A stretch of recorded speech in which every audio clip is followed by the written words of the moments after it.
this is it. We're all done, and we're really happy with the way it turned out. Got all the chairs upholstered and painted. Got the benches painted, and we added cushions to them.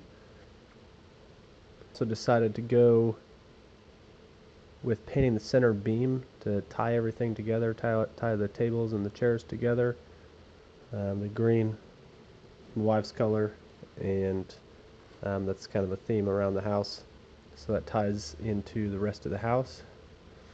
If you've seen the entertainment center, uses the same gray and greens. It was a little bit of a challenge, this project.